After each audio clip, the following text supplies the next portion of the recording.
Eita, tava conversando aqui com o irmão da igreja sobre controle. Sabe quando você espera que as coisas vá de um jeito e acontece de outro?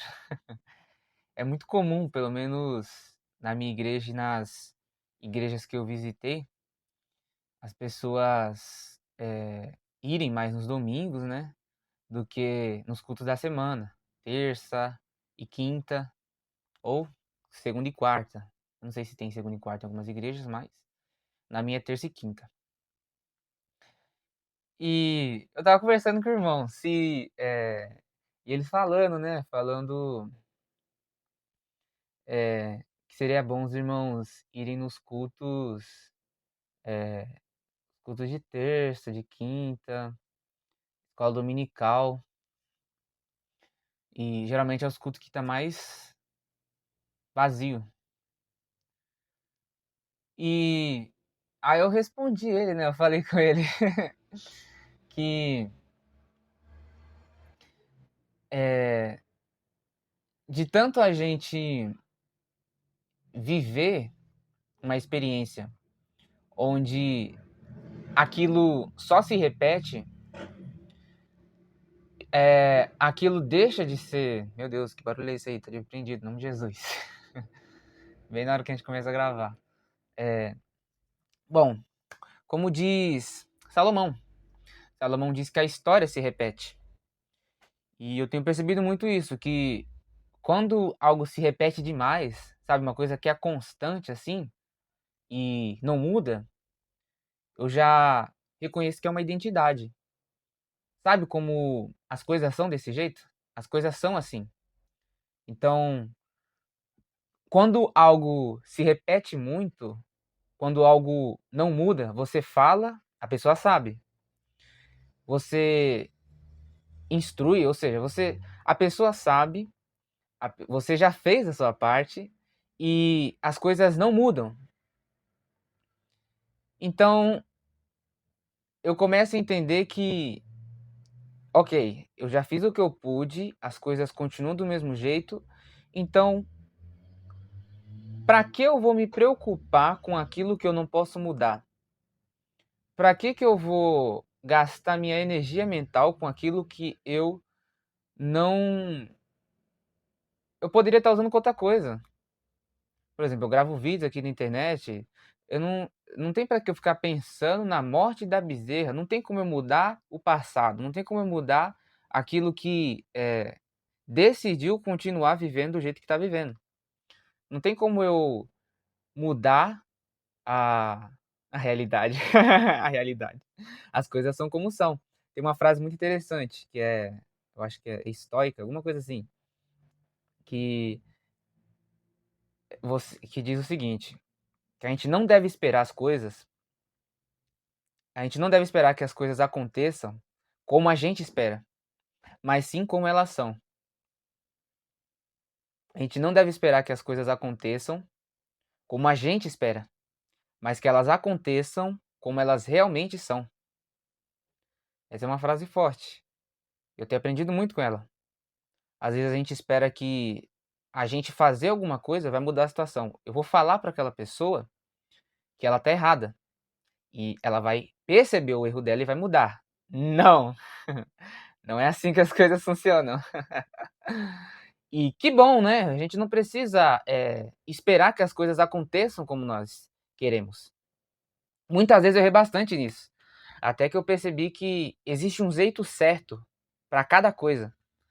Em Eclesiastes diz que existe um tempo, uma maneira certa de agir para cada ocasião. E eu tenho aprendido muito isso. Aquilo que eu não mudo, eu aceito. Sinceramente, eu não posso mudar as pessoas, eu faço a minha parte. Fiz a minha parte, não aconteceu nada, eu já faço que nem aquele, acho que foi César, não me lembro, que lavou as mãos, né? Pilatos, se eu não me engano. Acho que foi Pilatos. Que lavou as mãos e entregou. O povo falou, ok, estão querendo libertar Barrabás e crucificar Jesus? Eu não tenho nada a ver com isso, esse homem para mim é inocente, eu lavo as minhas mãos. Então, eu tô basicamente assim agora. Antes eu insistia, não, vamos, vamos, vamos. Chega uma hora que até fica chato, né? Tem aqueles irmãos que falam, nossa, não, tem que ter escola dominical e tem que não sei o que, não sei o que, não sei o que, não sei o que, não sei o que. 1000 vezes falando uma coisa, as pessoas não mudam, a situação continua do mesmo jeito. E, ok, eu insistia, agora eu aceito. Agora eu aceito, ok. Eu já fiz a minha parte, já falamos. Eu vou ser o exemplo, eu vou ir, eu vou fazer, e através do meu exemplo, eu vou tentar influenciar, porque se falar não adianta, eu vou fazer aquilo que eu falo para o outro fazer. Em 1 Coríntios, se eu não me engano, fala sobre nós temos uma carta viva e as pessoas lerem essas cartas. Carta escrita como tinta, tinta de... não me lembro se é tinta de sangue, mas vou colocar aqui o versículo, que diz que escrita nos corações, lida pelos corações, alguma coisa assim. E é basicamente isso, a gente é lido pelas pessoas. Existem coisas que a gente não precisa nem falar, as pessoas veem. Quando as pessoas veem que a gente faz aquilo que a gente diz, a gente está sendo exemplo. E eu acredito que até a consciência, né? A consciência da pessoa, ela, ela culpa, né? Vem um arrependimento, peso, sabe? Esses sentimentos. Porque em Provérbios, a Bíblia diz que Deus ele pesa os espíritos, os corações. E basicamente é isso. Espero que tenha gostado desse vídeo e tenha tirado alguma lição. Não mudar o imutável, deixa colocar na mão de Deus aquilo que nós não podemos controlar. E eu gosto muito daquela passagem de Pedro nas águas. Quando Jesus, ele aparece, os discípulos ficam aterrorizados, achando que é um fantasma. E Pedro, né? Se é tu mesmo, manda ele ter contigo. Pedro, ele é interessante, cara. Ele dá o primeiro passo. Jesus fala, vem. Ele dá o primeiro passo. E ele começa a andar, né? Só que ele olha o vento. Ele olha a situação e ele vem um medo. Você vê que as coisas, a gente não pode mudar as coisas, mas as coisas podem mudar a gente. A gente não muda o vento, mas o vento pode nos mudar. A gente tem coisas que a gente não pode, melhor dizendo. Tem coisas que a gente pode, tem coisas que a gente não pode. E você vê que Jesus, ele influencia o vento. Jesus, ele diz, aquieta-te mar, aquieta-te vento e acalma mesmo. Então, a gente tem o poder de influenciar sim. Mas a gente também pode ser influenciado por essas coisas. Pelas influências externas. E é isso. Vamos não nos permitir ser influenciados, mas que nós vamos influenciar. E às vezes a influência não é no falar, mas é no se comportar. Não é no muito falar, né? Tem até um versículo que fala que não é por muito falar, que a gente é ouvido, né?